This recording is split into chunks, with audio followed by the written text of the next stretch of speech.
Welcome back to Dream Drop Distance and the Carnival of Pain. Yes. We here at the office saw you were having fun with this game, and so we put together this little gift to try and get rid of that. A crappy section, really annoying, with a nice little pretty bow on top. Yeah, well, at least it presents itself nicely, don't you think? It reminds me a little bit of the star-catching minigame in Twilight Princess. Oh, Pinocchio, look at you. I think for now, you two better get out of here. Alright, don't mind us, we just wanted to make sure he got out okay. Okay, now we can fight. Oh god, this section. Now, we alluded to one in a later part that's really dickish. This one comes before it though, and it's, if not as dickish, it's getting there. It's sort of prophetic in a way. What happens is that you're stuck in this bouncy room here, and you have to fight off these enemies. And of course, the enemies are, you know, the super armor juggling bear motherfuckers, which I hate so much. And it's very easy to get killed here. I believe I've gotten killed twice. And here, it was that bad. The gimmick, as you can probably tell, is that you're on bouncy platforms, and if you bounce on them, you'll create a shockwave. But at the same time, if the enemy bounces on them, they'll also create a shockwave, which can hurt you. And considering how the camera is, you're probably going to die a lot until you figure out a decent strategy. Well, my strategy eventually was to just keep them in the air as much as possible and hit them a bunch to knock them out of their angry state. Also, the two upper platforms are a good place to just recover and rain attacks down from above. The bears can't jump up there to engage you, actually, so that's one of the safest areas. That's so sad. If only their parent Dream Eaters hadn't overfed them so much. What are you doing? I thought I raised you to be better Dream Eaters than this. But Mom, I got the cape on like you wanted. Well, you're not doing good enough. Son, we've talked about the cape. But it makes me feel good, Pop. Well, now you're dead, son. Yeah! Totally extreme. Oh no, here we go. You again? What the fuck? What the fuck is right? Xemnas? This isn't possible. Well, you shouldn't be in Kingdom Hearts then, Sora. I should be taking this scene seriously, but I can't, seeing as Xemnas looks like Mysterious Figure's dad. That's true. It's Bring Your Son to Evil Day. Anything like you know. Like, you don't know what's going on in this story. That's right, son. Taunt him some more. Play with his heart. Here's a list of cryptic shit to say. Maybe so. However, do not forget that you yourself are not so very different from us. Hi, Zenvis. This is the audience here. Do you have any proof? Do you have any evidence? Any sort of thing to back up your claim besides being an asshole? Oh, I should probably mention, pay attention to what Sora said about Xemnas, his reaction. That will come into play when we visit the next world. Home safe.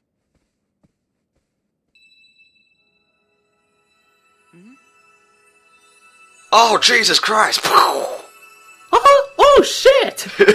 That's mine, you bastard. Alright, you get the Mickey jokes, I guess. Don't touch the Mickey jokes, guys, that's Tom's territory. Hey, you get every other joke. That's right. And I'm afraid that I have grave news. Good Geppetto went off to look for Pinocchio, and he was swallowed by a whale named Monster. Oh boy. Here we go, I'm just gonna settle in right now. This part is just full of oh boys.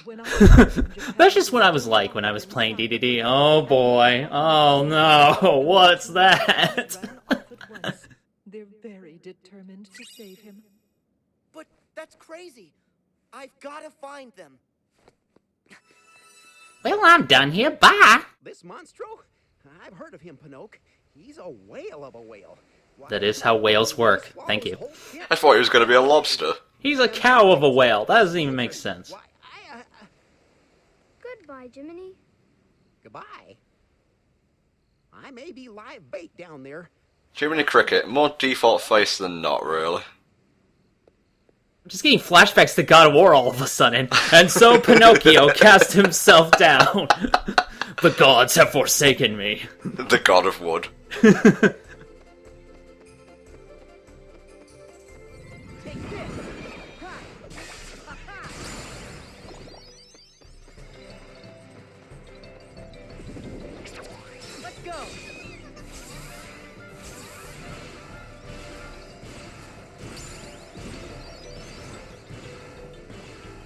Putting all that weight to good use, at least. Unlike those panda bears. Well, they have super armor and they can juggle you. I'm sure they're doing an alright job, except that their parents don't approve, of course.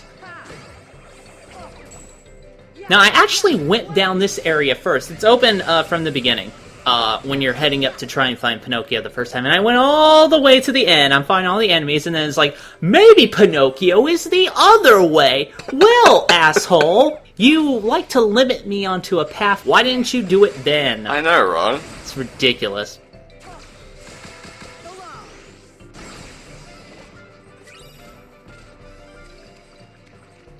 Oh, it's this guy.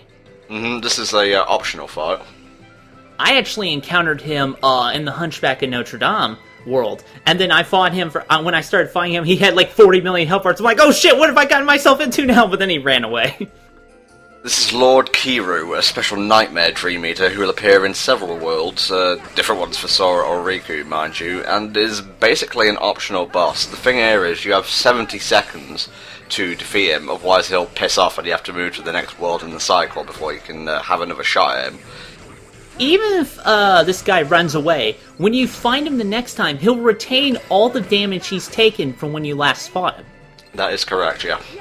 So you can basically approach this in layers, I guess, as you go throughout the game. He cycles between various places. The first, like you said, was the City of Bells as Riku. I would honestly wait until later in the game to take down Lord Kiru, because at this moment in time your attacks probably won't be doing that much damage. It's going to be really tricky to beat him within the time limit. The more threatening fact about him is that he has other Dream Eaters to distract you, basically. Why would he even challenge you to a fight and then proceed to not actually try and fight you, but let his other guys do the work? He's a lord, mate. Lords have servants. Servants who, in this case, will fight for them, I guess. I suppose, but it's just like, oh, well, I can totally beat you in chess with my friend Gary Karskapov over here.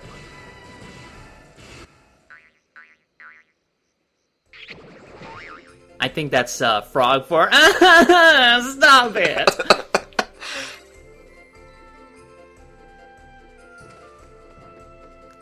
Is he going to be a recurring rival? Because, couldn't we get a cooler one? What, you take issues with a frog being your rival? Yeah, usually frogs are cool guys in my book. Like, I've played Chrono Trigger, I would rather work with a frog swordsman.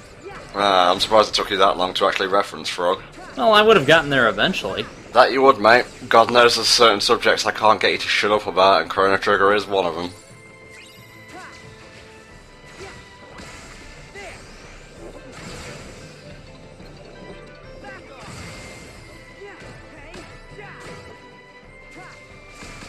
I feel sorry for these guys now. They were such a threat at the start of the game, and now I'm just juggling them.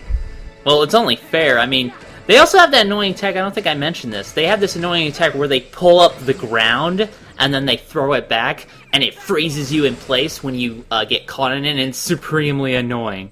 Oh yeah, that annoyed me greatly when I first played Didida.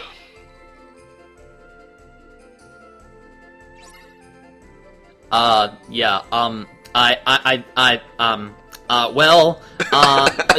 you see, yeah, I don't have an explanation for this. You know, Chain of Memories and RE Chain of Memories aside, the last time we were underwater, we were kind of using alternate swimming control, so it's really kind of jarring to be fighting normally underwater, you know, albeit with different gravity and whatnot. Yeah, I like how it sort of devolved from there. First it was the swimming controls and combat underwater. Then it was just like mini games underwater. Now it's just fuck it, he can breathe. Why? I don't know. You're gonna buy the game anyway. It's perfect. I mean, you know, different worlds, different rules. It's just, it was kind of weird to adapt to, but it is a pretty cool area actually. Very big too. Yeah, I agree. It's a good area, definitely. I was just sort of more taken aback by the whole not breathing thing, first off. Once you get past that, though, it is a really cool, expansive area with a lot of platforming opportunities. I do like it. So, you know, what the cave lacks, the ocean floor makes up for. I can't believe we've had to say that, but there you go.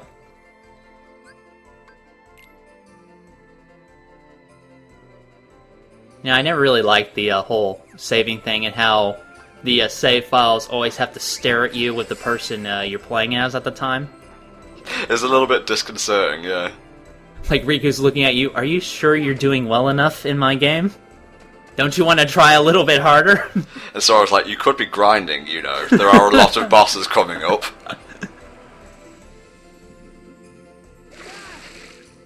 Shit out like the turd that he is. Jesus Christ. I knew it was coming and I did nothing to stop it. See, in a way, you are in fact an enabler.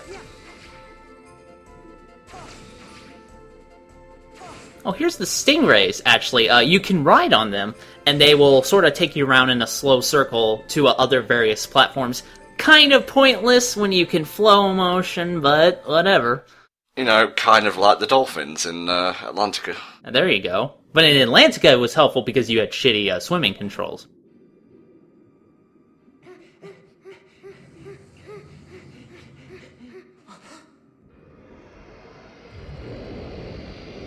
Oh boy, alright. I am not comfortable with being down here anymore. Just imagine, you know, like in Atlantica, how the shark would accost you every so often? Just imagine, you're playing normally, a massive shadow passes over you. Monstro. Yeah. Oh, that's actually kind of scary. Like, I'm thinking about it now, I'm like, oh god, I don't want to do that. Like, you don't actually fight Monstro, but just the shadow passes over the landscape every so often, or the seascape, rather. I would shit myself, probably. I think one of the scariest things, like, there are several environments I don't want to ever be in. In space, and underneath the dark water. Ooh. Pinocchio! Jiminy! Ah, you must have Swift Swim enabled. Fear not, citizen. I, Dream Eater, whose name escapes me, will take out this foul abomination. Yes, thank you, Helicopter Lobster. You truly are a hero. Oh no, I have to save Monstro before he gets frozen. Yeah. Okay, well, I guess if it froze the insides of Monstro, it would hurt Pinocchio and them, but alright. Oh, that was a sound clip you could also hear in Doom. I believe it was the demon, the pink demons? Like, from Birth by Sleep onwards, I guess they've just started using stock audio. Well, I mean, you can buy these in, like, sound libraries. And, no, they've been available in various other games, actually, when you listen to them close enough. I just tend to pick up the Doom ones. Well, I want my giant mutant lobsters to have original voices. Is that so much to ask? Yes! Fair dues, I guess. This is Chill Clawster. His basic attacks include being a fucker and body slamming you like a rampaging Snorlax. He's nowhere near as aggressive as, say, Hoko Monkey or Wargoyle, but the sheer size of the dude can make it hard to maneuver around him, even with flow motion, and he likes to run away a lot, which can really make the fight annoying and tedious. A deadly combination. I don't know.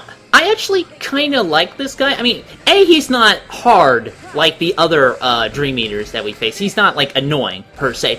Also, he's got this neat gimmick of being a lobster that uses its claws like helicopter blades. I like that. Of all the things you complained about in this game, you say the one thing that I find annoying is not annoying. I don't get you, Helldragon. We're just two opposites of the same potato.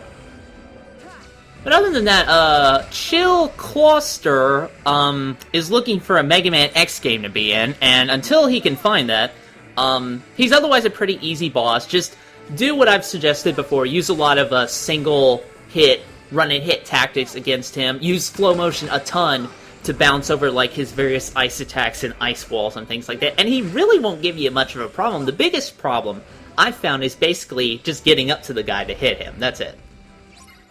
Oh, the one time you're gonna use Reality Shift, watch out!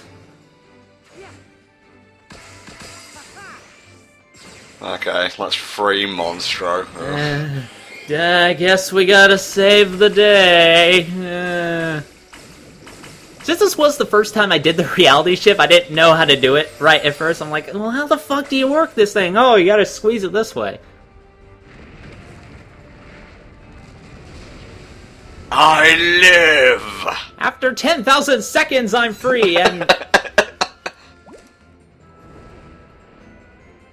Didn't I I see this in Naruto once? I'm pretty sure there was like a whale summon they used. I don't know.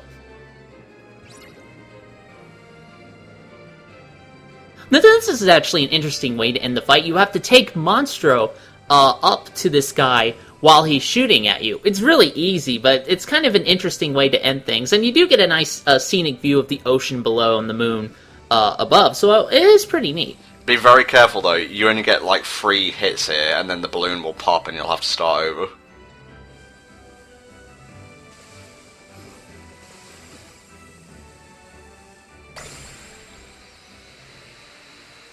Somehow I got more jet capacity for beating up a lobster. I'm not complaining, but... Oh, no. Well, fuck you, Sora. I know you saved me and all, but whatever. Bye! Hachoo!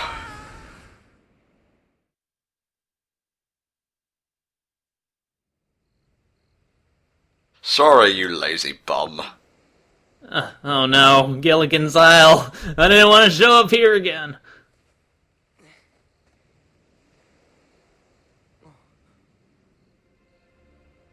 Cast away.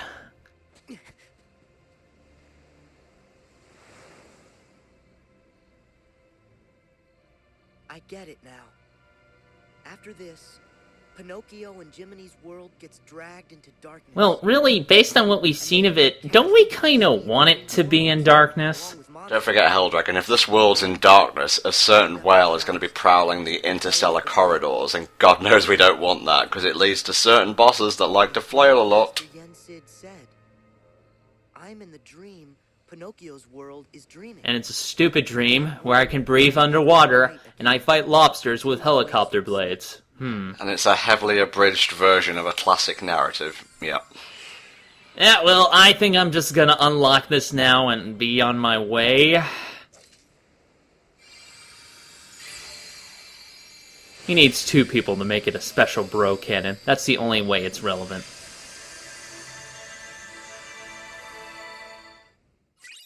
Never using. Well, I didn't use it. I don't know about you, Tom. That's a Sora exclusive Keyblade right there. Never using.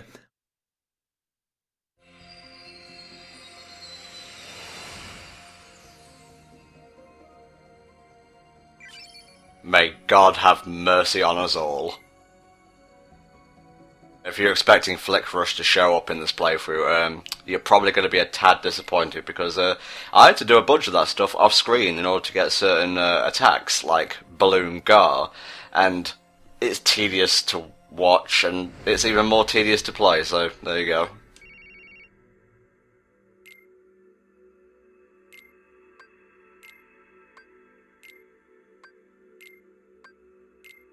Payback Blast is pretty good. I recommend picking that up as soon as possible.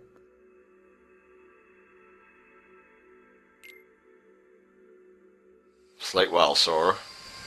He can't. He's in Kingdom Hearts. Indeed. See you all next time on the next part of Dream Drop Distance. See you then.